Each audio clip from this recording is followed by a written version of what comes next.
Welcome in World of Warcraft Classic Zone Lock Challenge, where every quest, every encounter, and even the smallest progress counts. My goal is to lock myself in each of Azeroth's zones one by one, completing everything it has to offer before moving to the next. So today we head out to the sun-scorched desert of Tanaris to check up on the goblins of Gadgetan as they face many problems in these god-forsaken lands. For the Horde. Our journey begins in the bustling goblin city of Gadgetan, where we were quickly thrown into the chaos of the desert. The locals had plenty of problems, but the most urgent was a car that had fallen from the sky, apparently from the nearby racetrack in the Shimmering Flats. We went straight up to investigate the crash site, and nearby we were stumbled upon a glittering object that looked strangely familiar, just like the one we had seen in the Barrens some time ago. As we inspected it, a gnome lady materialized. It turned out to be Keena's spin pistol, the same one we met back in the Barrens. She explained she needed some ogre brains for one of her experiments and asked for our help. I couldn't help but laugh, because if ogre brains were enough for her experiment, I could only imagine how silly it was. Ogres aren't exactly known for their brains after all. But before we could help Keena, Gadgetan faced a bigger problem. The city was running out of water, and the Waste Wonder bandits had taken control of the water wells in the east, cutting the goblins off of their supply.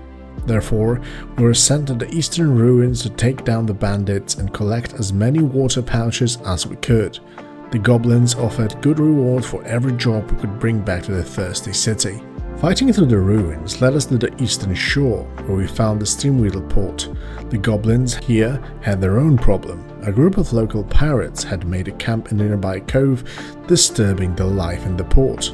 Therefore, we agreed to help them deal with the pirates and continued on our way. Nearby, we came across something a bit more ridiculous. A goblin was throwing a party on the beach, but it was being ruined by nearby sharks that were scaring the guests. The goblin asked us to shoo the sharks away. It sounded silly, but I agreed. I jumped into the salty water, thinking I'll just smack the sharks with my hammer to scare them off. But it turns out that killing the sharks wasn't scaring them away, it was just, well, killing them. Then I remember that some WoW quests require using emote system. I tried typing shoo, and sure enough, the shark got scared away and swam away. It was hilarious to think that a shark would be more afraid of me waving my hands and shouting shoo shoo than my big elemental hammer. For my efforts, I received some useless trinkets and, more amusingly, a baby shark pet. It immediately reminded me of that song my son used to listen all day not too long ago. After some beach party fun, we head back to the water wells to deal with the Waste Wonder bandits, as there were still plenty of them causing trouble. During what I call a desert genocide, we stumbled upon their leader, Caliph Scorpistring, who was the mastermind behind the water well takeover. Therefore, we took him down and cut off his head as a proof for the goblins that the water crisis was finally solved. With the bandits handled, we turned our attention to the Lostrigger Cove nearby to deal with the pirates. You see, the Steamweedle cartel had to deal with them as long as they got to pay regularly. The pirates wouldn't cause trouble. But recently, the pirates had been causing a ruckus all over the desert. Therefore, the security chief Big Whistle asked us to take care of them and make an example. It turned out that making an example meant killing about 40 pirates, which meant a lot of grinding. During this bloody endeavor, we also found their captain, Andre Firebird, and didn't hesitate to decapitate him as well, since his head was highly valued as Steamweedle port. While cutting down the pirates, we collected lots of their hats, which turned out to be for a fashionista goblin who claims to distribute clothes to kings and queens across Azeroth. Quite the boast, but job's a job, and this one was paid well. In one of the pirate buildings, we also found Stolly's missing shipment, the one he owed to McKinley back in Booty Bay. we would already help McKinley with his debts, so it was lucky for Stoley that we had found it. Otherwise, he would have been in big trouble. As we looted the pirate treasure, we started finding map pieces, which hinted at a bigger prize, but we were still missing quite a few of them. Once we finished wiping out the pirates, we returned to the port to report our success and collect our rewards. Our next stop was back to Gadgetan, a great city with both an auction house and a bank. Therefore, I used the chance to buy the missing map pieces and finally assembled them, revealing the directions to Quergo's gold. But first, we had a different task waiting for us in the western desert. The goblins in Gadgetan were already looking for alternative water sources, since the Wastewander bandits had taken over the wells in the east. There was a pool near the Saronso watch that looked promising, but it needed to be checked. So we headed over to take a sample, but just as we did, we were ambushed by creepy bug creatures. I did manage to take them down quickly, and we rushed back to Gadgetan, where the goblins explained that they had already received reports about scarabs sucking all of the water away, leaving the desert dry. Along the way, we also killed a bunch of basilisks, since one of the goblins needed their scales for a rich client. As always, with the goblins, business comes first, even if it means risking life and limb in the sun-scorched desert, surrounded by deadly creatures. Next, we ventured south and discovered a bunch of old troll ruins. There, we met another goblin businessman who was after something unique. Old trollish ornaments carved to resemble Gazrilla, the Hydra deity for the desert trolls. The problem? The ornaments were scattered all over the place. But the clever goblin had a solution. He gave us a special helm detector to help find them. On our way to the ruins, we stumbled across the destroyed camp, which appeared to belong to the goblins. Inside, we found a valuable piece of tech called the Turbo Scan Filter Monitor. This device was meant to help the goblins survey the ruins. Therefore, we realized what really happened. The goblins probably cared more about recovering this fancy tech than rescuing any lost goblins. Remember, with the goblins, it's always business first. Eventually, we did reach the southern ruins, only to discover that it was completely overrun by the ogres. But instead of turning back, I decided to stay and spend some time clearing them out and looking for hidden treasure. While I was busy with the ogres, I came across the ghost of a lost adventurer who had died in Zul'Farrak, the ancient troll city. To free his spirit, I would need to recover his body, but instead of rushing there right away, I chose to gather more quests first so I could complete them all at once. During this ogre hunt, I realized I was very close to the Oldham area in the southern Tanaris. Since this is Turtle WoW, I was curious if anything had been changed there. Therefore, I took a quick detour to check it out, but sadly it seemed untouched. The ruins still looked the same as the classic. I've always thought that this area would be perfect for a dungeon or raid entrance, especially since Oldham was once known as a Titan research facility. Unlike in Cataclysm, where it was just another desert, it has so much more potential to be an underground lab full of secrets. But back to the ogre hunting. I needed to gather ogre brains for the strange gnome who popped out of the mysterious red gem we had found. Along the way, I also tracked down their leader in a nearby cave and made sure to put an end to his threat. Next, we made our way to the Noxious Lair, where I had to collect parts from the scarab bugs for further goblin experiments. But the bugs were tough, so it took some effort. Afterwards, we headed to the Thistle Rub Valley, where I collected a Aladdin dew gland for one of the extremely thirsty goblins. These glands hold large amounts of water, which is exactly what we needed. But the area was full of dangerous creatures that the goblins were too scared to face. Therefore, it was up to me to handle the threats and clear the way for their future plans. On our way back to Gadgetan, we stumbled upon a massive turtle stranded in the middle of the desert, crying out for help. After a quick look, we discovered that they had gotten lost while searching for dinner and couldn't find his way back to his wife. But since he was so desperate, we decided to help and escort him back home.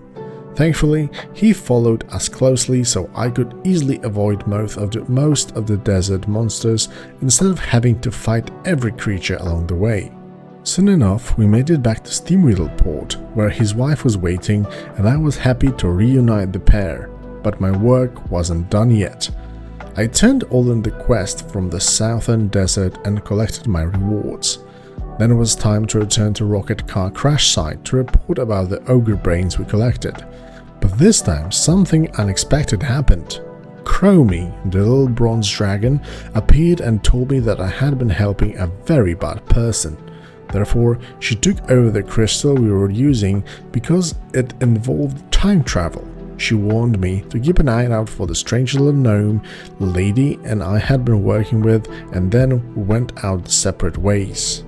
After all that desert business, I took a quick side trip to the hinterlands. A small detour I didn't record. I needed to gather a special herb for a Noggenfogger elixir, the one that turns you into a skeleton, shrinks you, or gives you a slow fall.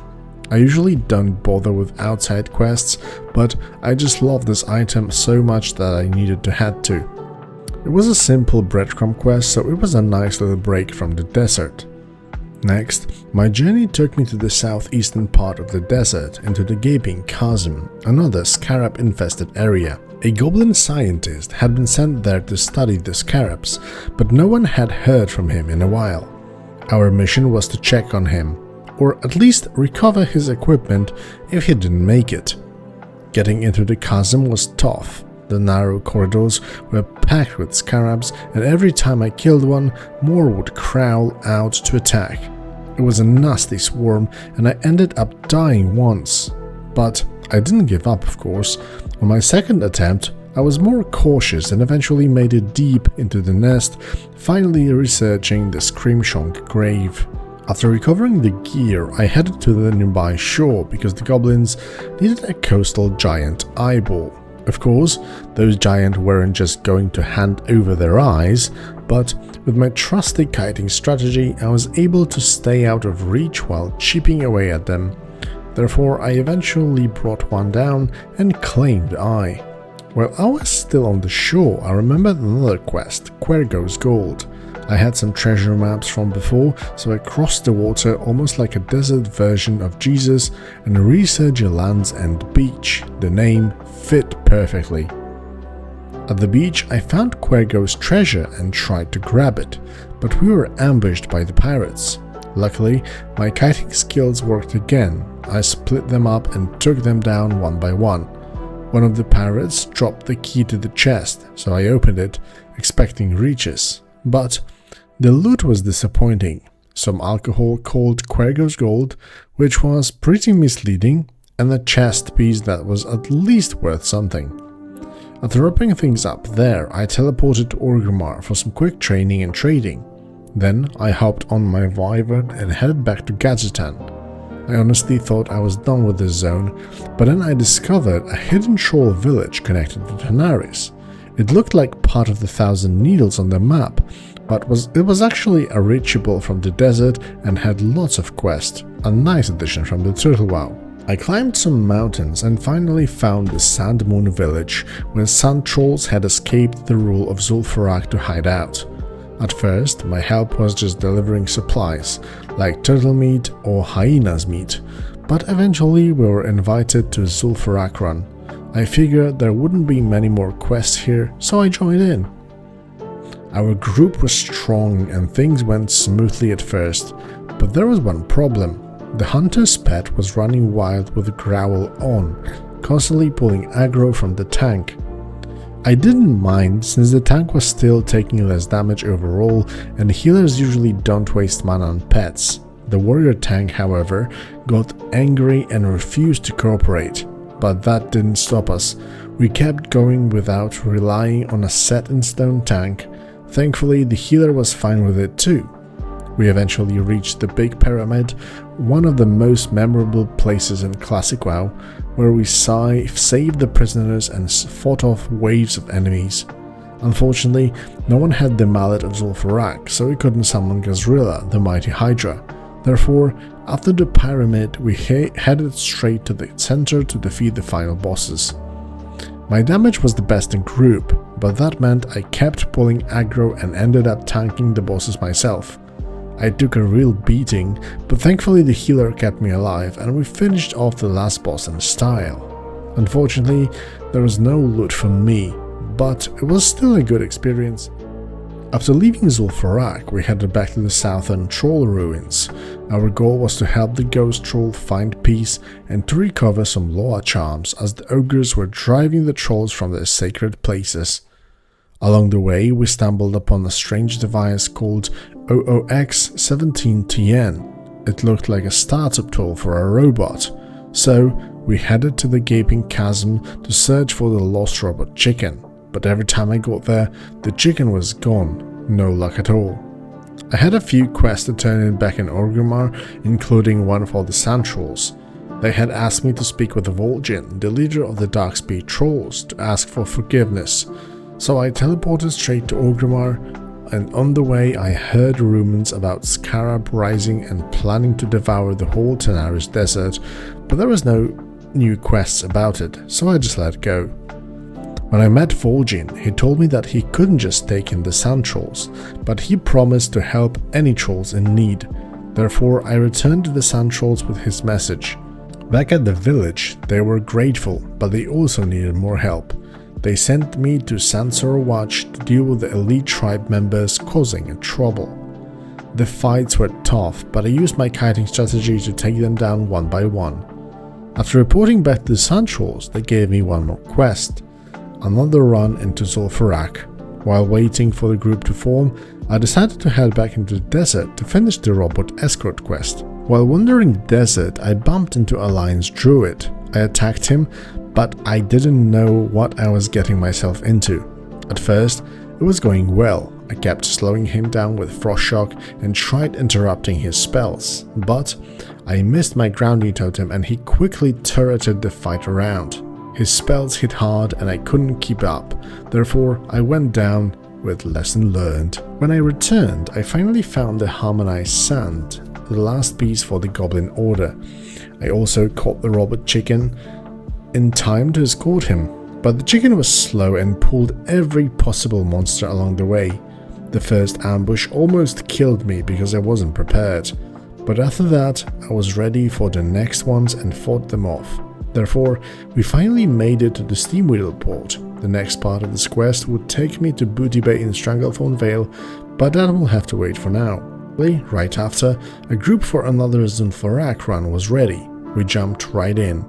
There was one bad pull at the start that made us run away, but we recovered and moved on. Therefore, we soon faced the leaders of Zul'Farrak again. It was a quick fight, and both leaders were down, lying in their own sandy blood pools.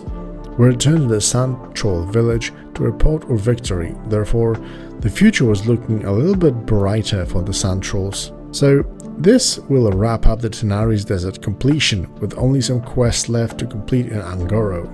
But our next steps actually lead us somewhere else. Deep into the eastern kingdoms where Searing Gorge lies, waiting to be discovered in the shadow of a grim and deadly Black Rock Mountain.